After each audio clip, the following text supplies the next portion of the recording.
কোরআনের কতগুলি আয়াত আছে যেগুলি আমরা মানে সঠিকভাবে বুঝতে পারি না যে আসলে এটা আল্লাহ কী জন্য এটা করেছেন।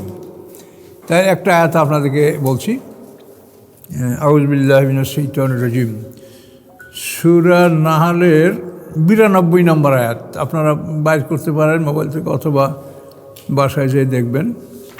সূরা নাহলের 92 আল্লাহ বলেন, ওলা তাকুনু কাল্লাতি নাকাদাত গাজলাহা মিন বাদে কুওয়াতিন আনকাসা। আল্লাহ বলেন, ওলা তাকুনু কাল্লাতি নাকাদাত গাজলাহা, তোমরা হবে না ওই নারীর মতো যে নষ্ট করে ফেললো তার পাকানোর সুতাগুলি, মিন বাদে কুওয়াতিন আনকাসা, শক্ত করে পাকানোর পর। শক্ত করে পাকানোর পর সে সুতাগুলি নষ্ট করে দিল। এখন দেখেন এই দৃষ্টান্তটা কিন্তু খুব জটিল। এটা আল্লাহ এক নারীর কথা এটা কেন বললেন, কি এখানে? এই নারী সম্পর্কে তাফসিরে বলা হচ্ছে, এই নারীর নাম হচ্ছে রিতা বিনতে আমর। রিতা বিনতে আমর এই মহিলার স্বভাব ছিল সকাল থেকে দুপুর পর্যন্ত সব সুতোগুলো সুন্দর করে পাকিয়ে পাকিয়ে সুন্দর রশি বানাতো, কিন্তু দুপুরের পর আবার সব পাক খুলে খুলে সেগুলোকে ছিঁড়ে নষ্ট করে দিত। এটা ছিল তার দৈনন্দিন কাজ। আর এইটা আল্লাহ তাআলা কোরআন পাকে বলেন যে তোমরা তার মতো হইও না। এটার মানিটা কী করে? এটা খুব জটিল ব্যাপার। এটার মানিটা হলো যেটা এখনও আমরা বাস্তবে দেখে অবাক হয়ে যাচ্ছি, যে আমরা কিন্তু সবাই সুতো একত্রিত করে পাকাই এক হয়ে গেছিলাম না? এই জুলাই বিপ্লবের পরে 15ই আগস্টের পরে সব আলেম ওলামা এক জায়গায় বসে এক জায়গায় এক কথা বলছে, আমরা খুব আশান্বিত যে এবার একসঙ্গে তারা নির্বাচন করবে আপোষে। এভাবে তারা একটা কথা সবাই বলছে না, একে অপরের সাথে উঠা বসা করছে, এক জায়গায় এক ছবি দেখেছেন আপনারা, করছেন। তো এইটা হলো সকালবেলায় তারা সুতো পাকাইছে মজবুত চুকা। সকালবেলা তারা মজবুত সুতা মজবুত রশি পাকালো, কিন্তু দুপুরবেলা আবার পাক খুলে সব ছিন্ন ভিন্ন করে দিল। এখন সেইটা হয়েছে কিনা দেখেন। তারা সবাই একত্রিত হওয়ার পরে আবার সবাই ছিন্ন ভিন্ন হয়ে গেল।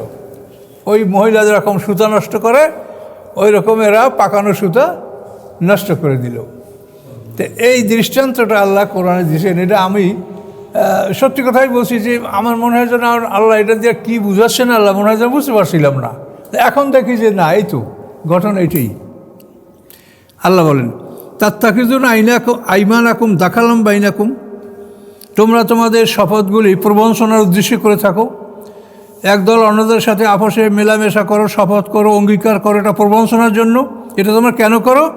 আন তাকুনা উম্মাতুন হিয়া আরবা মিন উম্মাত, এটার কারণ হলো যে একটা দল অন্য দলের সাথে শক্তিশালী।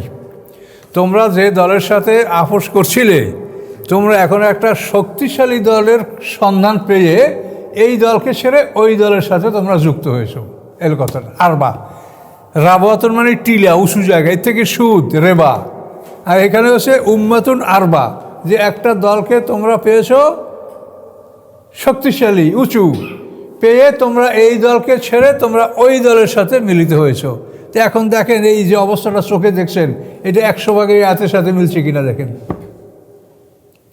তো এই জন্য কোরআন জানলে মানুষ বিপদগামী হয় না। আর যদি কোরআন না জানে তোর বাবা লেবাস পোশাক দেখে হুজুরের সর্বনাশ কামেল, হুজুরে যাবে বেহেশতে, আমাদেরকেও নিয়ে যাবে বেহেশতে। কিন্তু কোরআন দেখেন কীভাবে তাদের বিবরণটা দিছে, যে তারা এই কাজটা করে কেন।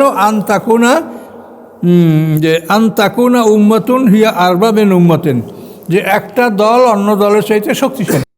এখন এই দুর্বল দল ছেড়ে তারা শক্তিশালী দলে যোগদান করলো। তাহলে এটা কী জন্য?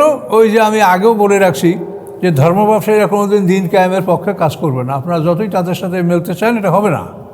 তার কারণ তারা দেখছে যে কোন দল ক্ষমতায় যাইতে পারে সম্ভাবনা, কাজেই তাদের সাথে যদি আমরা সম্পর্ক না রাখি তাহলে আমাদের ধর্ম ব্যবসার ক্ষতি হবে। কাজে এই জন্য আগে যেটা করছিল এটা এখন সিরিয়া মানে বিভক্ত হয়ে এখন তাদের অনুমান, তাদের কল্পনায় যেটা তারা শক্তিশালী মনে করছে সেই দলের সাথে তারা মিলিত হয়েছে। তো এটা কি কোনো মোমেনের স্বভাব? এদের জন্য আল্লাহ তো কঠিন শাস্তির কথা ঘোষণা করেছেন, মানে 94 নম্বর আয়াতে আল্লাহ বলে, ওলা তাত্তাখিযু আইমানাকুম দাখালাম বাইনাকুম, তোমরা তোমাদের শপথগুলি প্রবঞ্চনার উদ্দেশ্যে করো না। যদি করো ফাতাজাল্লা কাযাবুম বা'দা সুবুতিহা, তাহলে তোমাদের পাগুলি স্থির হওয়ার পরে সে পাগুলি কিন্তু পিছলে যাবে। তাজকু সুয়া বেমা সদাত্তমান সাবিল্লাহ, এবং তোমরা শাস্তি ভোগ করবে এই জন্য যে তোমরা আল্লাহর পথ থেকে মানুষকে ফিরালে। ওয়ালাকুম আযাবুন আলিম, তোমাদের জন্য রয়েছে বেদনাদায়ক শাস্তি। তো এখানে তারা যে আল্লাহর পথ থেকে মানুষকে ফিরালো, এটা একটা কঠিন বিষয়। এটা হলো যে বিধর্মীরাও অঙ্গীকার ভঙ্গ করে না। তারা যদি কারোর সাথে চুক্তিতে আবদ্ধ হয় সেটা তারা ভঙ্গ করে না।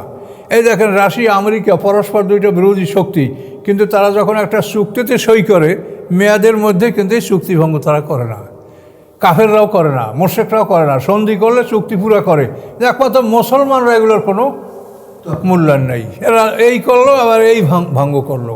তো এখন আল্লাহ বলছে, তোমরা যদি মুসলমান দাবি করার পরে মুহূর্তে মুহূর্তে মানুষের সাথে চুক্তি করে চুক্তির মেয়াদ পূর্ণ না করে চুক্তি ভঙ্গ করো, তাহলে অন্য জাতিরা তোমাদের দিন থেকে ফিরে থাকবে, বলবে যে ওদের দিনের চাইতে আমাদের দিন ভালো।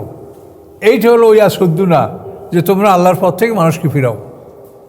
মানে এই দিনের এই অবস্থা দেখলে তারা মনে করবে যে এই দিনে এই বিধান আছে চুক্তি ভঙ্গ করার অহরহ।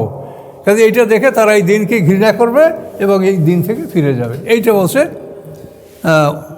তাজুকু সুয়া বেমা সদাত্তম আইন সাবরিল্লাহ, যে আল্লাহর পথ থেকে তোমরা মানুষকে ফিরালে এই জন্য তোমরা শাস্তি ভোগ করবে।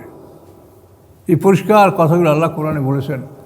অথচ আমরা কোরআনের কোনো খবর রাখি না। আমরা ওই লেবাস পোশাক দেখেই হুজুরের কাছে যাচ্ছি, হুজুরে ভেসতে নেবে। হুজুরের যে কী খবর সেটাই তো দেখেন কোরআনে। তাহলে আল্লাহ যা বলছে বাস্তবে দেখলেন 100 ভাগ মিলে যাচ্ছে। কী করবেন? তারা দল থেকে শ্যুট করলো তো করলই, তারপর দলের ভেতরে মিথ্যা অভিযোগ, এদের সে থেকেও মিথ্যাবাদী নাই, এদের ভোট দেওয়া হারাম। ওটা আমি বলেছি মসজিদে যে ভোট দেওয়া যদি হারাম হয়, হালাল কাকে ভোট দেওয়া সেটা আপনি বলেন, যুক্তি সহকারে প্রমাণ সহকারে বলেন যে এদের ভোট দেওয়া হারাম কেন, আর আপনি যাকে সমর্থন করছেন তাকে ভোট দেওয়া হালাল কেন। এটা আমি মসজিদে আলোচনা করেছি।